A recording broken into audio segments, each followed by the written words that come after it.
Well, it's officially 2024, and if you're like me, you've already been setting music production goals for the new year. When I was making my goals, it made me think of everything I've experienced in the past decade of producing music and DJing. While I was thinking about all of this, I decided to write everything down and record this monologue. Not only for new producers looking for their best year yet, but also for the ones who might be tired, who have lost or have lack of motivation. In this video, I'm not going to do any fancy graphics or visuals. I'm just going to give you the most important things that have helped me as a producer over the last 10 years. So feel free to throw on some headphones and listen wherever you are. First off, I just want to say Happy New Year to everyone. I hope everyone had an amazing holiday season and is feeling refreshed and ready to get back to work on music production projects. That leads me to my first piece of advice. Take regular breaks. I know firsthand that it's incredibly easy to get lost in a music production project, album, or beat. In the past, I'd find myself sitting in the studio for 10 or 12 hours and wondering where the entire day went. It's incredibly important to get up and get out of the chair regularly. Some producers are even transitioning into stand-up desk configurations. Go grab a snack, get some water or make a coffee, take your dog on a walk. The list is endless. The main goal is to get up and get your blood moving.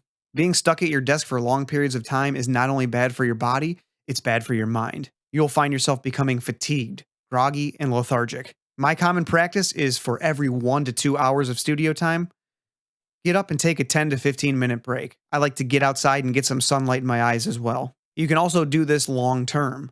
Say you're mixing and mastering a complete album. Take a day off to let your eyes and ears reset. In turn, you'll feel physically better, mentally better, and I'd venture to say that your music will sound better as well. My second tip is to just step away. This next piece of advice ties into the first and literally took the quality of my music to the next level. Stepping away from music production completely may sound counterintuitive, but I'll explain why I feel that it's important. In the early stages of me being a producer, I was very motivated. I had lots of ideas and couldn't wait to work. And you know what? My music just stunk. I kept at it aimlessly trying to make music that was horrible. Fast forward a few years, and I had become so unmotivated and didn't even know what I wanted to do anymore. I made the decision to step away from the computer for almost 2 months. In that time, I did a ton of critical listening to music, researched production techniques, styles of music, how to use my plugins, and most importantly, how to use my DAW. When I came back, it's like the light switch flipped on. All of a sudden, things just clicked, and the very first piece I produced was the best to date. From there on, I just kept growing. Now I know what you're thinking. 2 months? I can't do that. I'm not saying you need to take 2 months off. My advice is to step away for as long as you need, whether that be a week or 5 months. A close friend of mine actually stepped away for about a year, then came back and released a complete copyright-free album for streamers and creators to use. I'll link that in the comments and description below if you want to check it out. The moral of the story is, take the time that you need, however long that may be. That leads me directly to tip number 3. Take the time to learn your DAW from top to bottom. In that time I took off from producing, half of it was spent learning how to use Ableton. This is one of the things that really took my music to the next level. One reason it did is because I spent substantially less time trying to understand how to do basic things like using instruments, effects, sends and returns, all the way down to the most simple tasks like using keyboard shortcuts. While taking the time to learn my DAW, I came across tons of tricks that I never would have known otherwise. The second reason it transformed my music is because I now knew what tools to use for whatever my task at hand was. So long term, I was getting to my destination faster, thus minimizing the opportunity to get discouraged. For reference, the way I went about learning how to use Ableton was 1. Finding a couple good sources on YouTube that helped. I recommend finding 1 or 2 channels that provide the information you're looking for and stick with them. This way, you're not wasting time looking or ending up down rabbit holes. You honestly won't believe what you can learn just from simply watching someone produce music. The second way I learned was by reading professionally published books specifically on my DAW. In my case is Ableton. If you invest a little time into your DAW, it'll change your life forever. My fourth tip is stop buying plugins. I'm sure you've heard the common joke among gamers. You know why you suck at this game, right? You need a better gaming chair. Although it's a silly joke, it's actually incredibly relevant. Picture this. It's 2014, Native Instruments just released Complete 10. I couldn't wait to shell out the $900 to buy it. Boom, now I'm a professional music producer. I thought that my music was going to be better because I paid for all of these, in quotation marks, quality instruments. I couldn't have been more wrong. If you want a high quality set of instruments as a single one and done purchase, perfect. You can make quality music with that and whatever is included with your DAW. That being said, the need for stacks of plugins and instruments just isn't there. Now that I am where I am today, I'm glad I upgraded to Complete 14, but when I originally bought it, I quickly came to regret my purchase. My advice goes back to the last tip: learn your DAW in and out. From there, you can find a select few plugins and instruments that cater to the type of music you produce and learn those inside and out as well. Do this instead of spending thousands of dollars on suites. The next tip is to make presets and templates.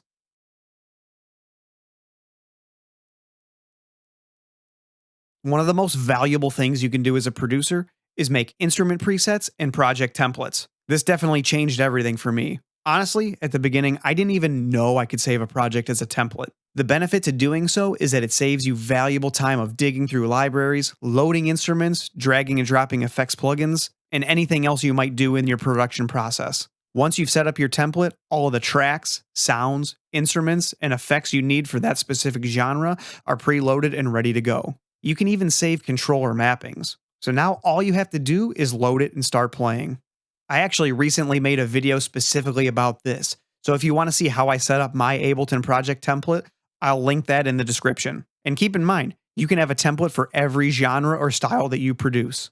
My next tip is to network with other producers. We're currently in the golden age of technology and social media, so connecting and networking with other producers has never been easier. Find yourself some like-minded producers or groups and immerse yourself in them. There, you can share, learn, chat, and give or receive feedback. Having a strong base of support around you is very big for long-term growth. My next tip is to budget your time better. Budgeting or time blocking is paramount in staying on task and staying productive. If you don't budget your time properly, you may spend too much time in the studio, therefore allowing other components of your life to fall behind. One thing I've learned, not just producing but in life itself, is to set tasks instead of full projects. If I walk into the studio and say, I want to produce a song today, I'm more than likely going to sit there until I realize it's 9 p.m. and I haven't had a glass of water or anything to eat all day. That goes for life in general as well. For some reason, we have a strong desire to do things to completion. It's embedded in our DNA, and that's dangerous. So instead of saying, I want to produce a track, I'll say, I want to come up with 3 track ideas to build off of. That way tomorrow, I can pick up my idea and start arranging it. When the current task is complete, you're done for the day. This way, the rest of your life and responsibilities can be taken care of as well. As you become a more proficient producer, you'll be able to allocate the same amount of time to bigger projects. My next piece of advice is to complete the whole idea first. This is very simple, but very important. My good buddy that I mentioned earlier told me years ago to stop focusing on the small things and look at the big picture first. As producers, we find ourselves wanting to perfect one specific sound, component, or section of our track. All that does is take away from the whole thing. That almost always leads to a lack of motivation or discouragement. The goal here is to understand that everything at the beginning is just a placeholder. All of the sounds, effects, samples, kits, they can all be adjusted later in the next phase of the project. I like to get the rough idea of my entire track finished first. No frills, sweeps, impacts, or anything. I'll find the sounds that are close enough to what I'm looking for to get the broad idea completed first. After that, I now know what direction I'm going, so I'm free to add all of the ear candy, change, layer, or tweak sounds, flip samples, change keys. Whatever I need to do to finish the track can now be done. My goal is to have a completed rough, and I mean rough, idea sketched out in 1 or 2 sessions.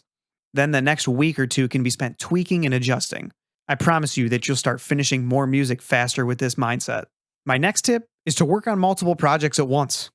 This is another simple but effective tip. It's way too easy to get stuck on one project and have your wheels spin for hours with no progress being made. Having a few projects going at the same time will help you alleviate this issue because you can utilize these other projects to stay productive while still giving yourself a break from the current problematic project. This also prevents your work from coming to a screeching halt. My next tip, cut the distractions. We all do it. We all pick up our phones and endlessly scroll while in the middle of a session. We text friends and look up videos on YouTube. This one thing can single-handedly destroy any hope of productivity that we may have. That also goes for all aspects of life. The simplest thing we can do is put our phones on do not disturb for the duration of our stints in the studio. My studio personally doesn't have a clock, so I like to open my clock face app, put my phone on my MagSafe charger, and utilize it as a clock only. That gives me almost no desire to touch it.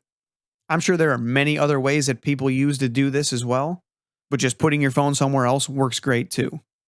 If you need to research something specific for your project, jot it down and leave it for a later time that's dedicated specifically for research.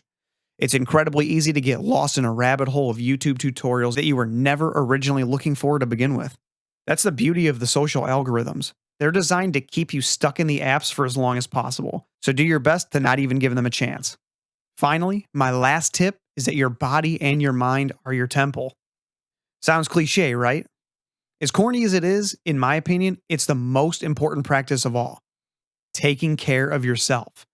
You wouldn't drive your car 80,000 miles without changing the oil, would you? I didn't think so. So why do most of us neglect ourselves? That I'll never have an answer to. But keeping our health in mind is a very great thing to form a habit of. First things first, get some sleep.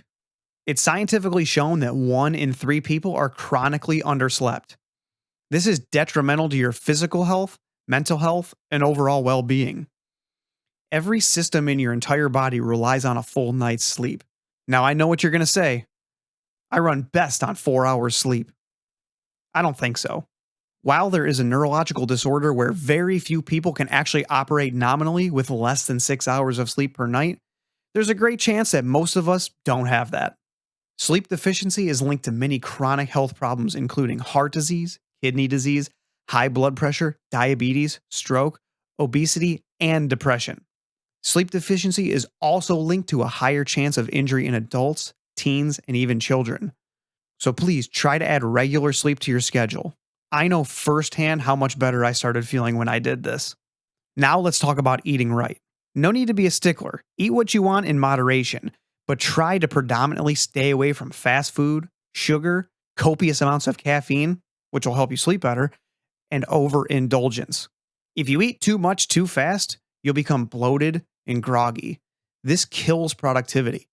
I like to eat mostly clean during the week with minimal sugar and be a little more relaxed on the weekends.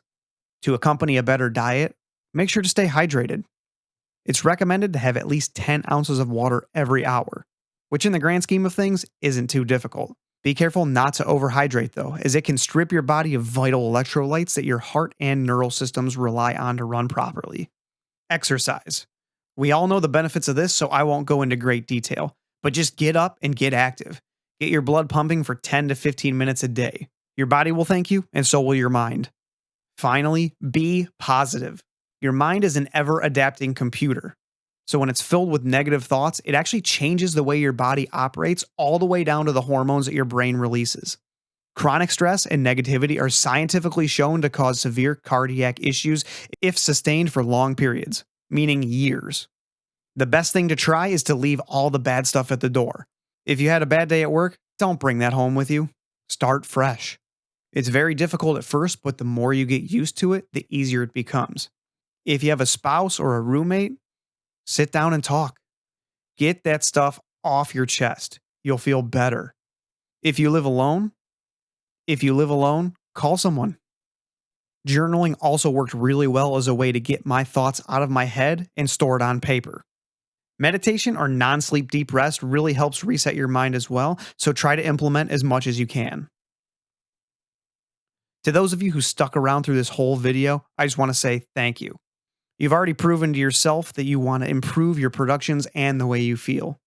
I hope that you get to implement these tips into your lives, and I hope that you benefit from them just as I have over the years. Get into the studio, stay healthy, stay productive. I'm DJ Contour, and I'll see you in the next video.